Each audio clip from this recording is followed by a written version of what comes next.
પ્રેમ, પરિવાર અને કાયદાની સરહદો વચ્ચે અટવાઈ ગયેલી એક એવી વાર્તા જેણે સમગ્ર આણંદ જિલ્લામાં ભારે ચર્ચાઓ જગાવી છે.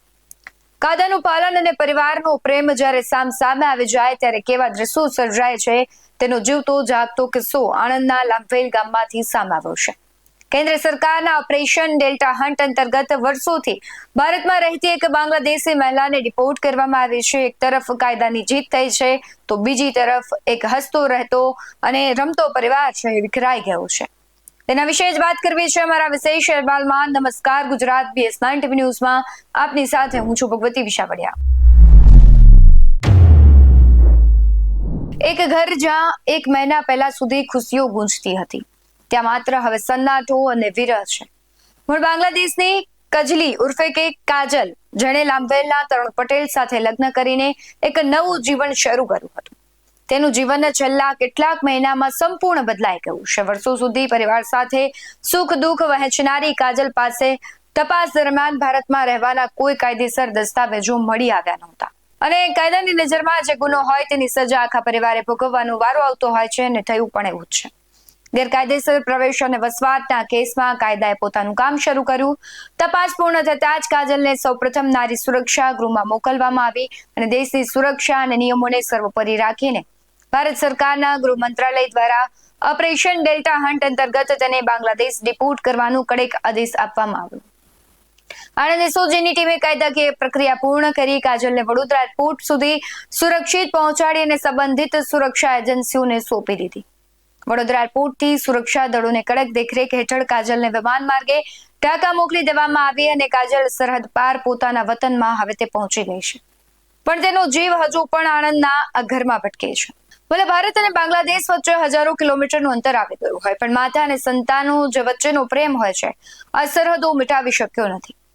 ડિજિટલ દુનિયાનો વિડીયો કોલ જ આ પરિવાર માટે એકમાત્ર સહારો બન્યો છે. ત્યારે માતા રોજ ફોન પર બાળકોની ખબર પૂછે છે અને બાળકો સ્ક્રીન પર માતાને જોઈને ભાવુક થઈ જાય છે.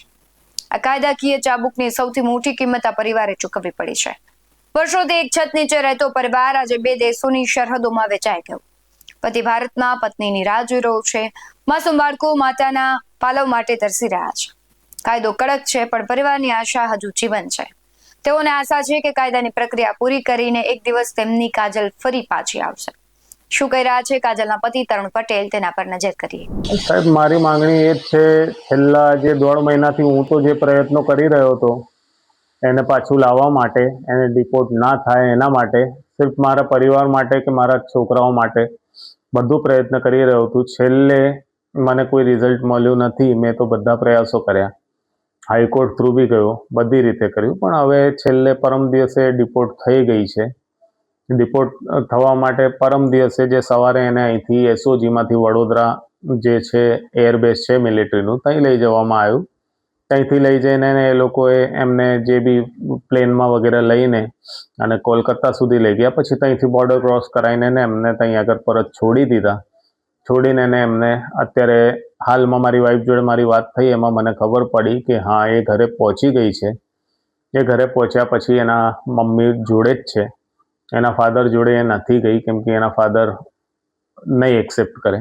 એટલે અત્યારે એની મમ્મી જોડે જ છે. વાત થઈ છે, બધું થઈ છે. હવે એને મેં એક જ વાત કીધી છે કે તું પાછું ત્યાં આગળથી જે તારી લીગલ પ્રોસેસ થતી હોય તું પાસપોર્ટ માટે અપ્લાય કરી દે. પાસપોર્ટ અપ્લાય કરીને અને પછી વિઝા માટે પણ અપ્લાય કર. વિઝા અપ્લાય કરવા માટે પણ મને લોકો જોડે બહુ બધા લોકો જોડે એ જ વાત સાંભળવા મળી છે કે એને ડિપોર્ટ કરવામાં આવી છે, એટલે એને બ્લેક લિસ્ટ કરી દીધી હશે.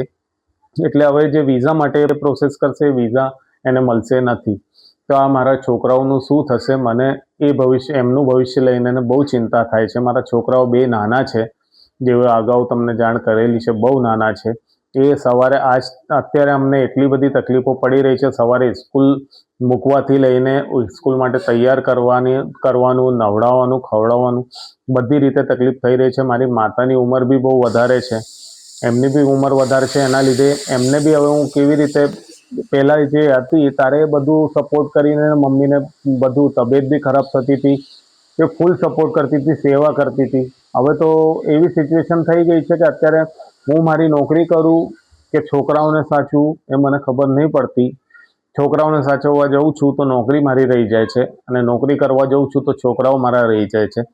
એના પ્રમાણે મમ્મીને કહું છું, મમ્મી જેટલું થાય એટલું મને કરે છે, પણ મારી સરકારને એટલી જ વિનંતી છે કે આગળ જઈને હવે જે એ લીગલ પ્રોસેસથી વિઝા માટે અપ્લાય કરવાની છે, તો એનું વિઝા રાજ્ય સરકાર અને કેન્દ્ર સરકારથી હું અપીલ કરું છું કે એનું વિઝા અપ્રૂવ થાય, એને કોઈ અડચણ આવે નહીં.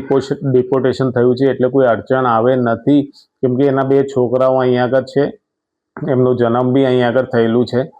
એના છોકરાઓ વગર એ બી નહીં રહી શકે અને મારા છોકરાઓ બી એના વગર નહીં રહી શકે. તો મારી ખાલી એટલી જ એક વિનંતી છે કે સરકાર હવે જે બી પગલું લે, મારી વાઈફને ઇમિગ્રેશન ડિપાર્ટમેન્ટ થ્રુ અથવા તો જે બી એ ડિપાર્ટમેન્ટ લાગતું હોય એના થ્રુ મારી વાઈફને વિઝા મળે અને એ અહીં આગળ પાછી આવી શકે ને એના છોકરાઓ જોડે રહી શકે.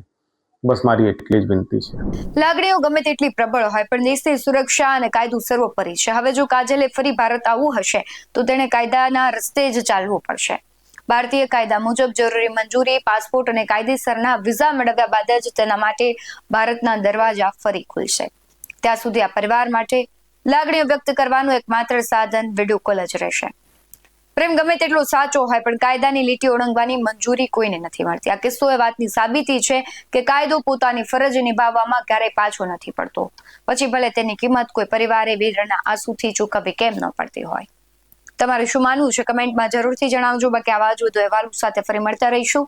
તમે મારી યુટ્યુબ ચેનલને સબસ્ક્રાઇબ કરવાનું અને ફેસબુક અને ઇન્સ્ટાગ્રામ પર ફોલો કરવાનું ભૂલશો નહીં. બાકી અમને બી અપડેટ્સ મેળવવા માટે જોતા રહો BS19 ન્યૂઝ. નમસ્કાર.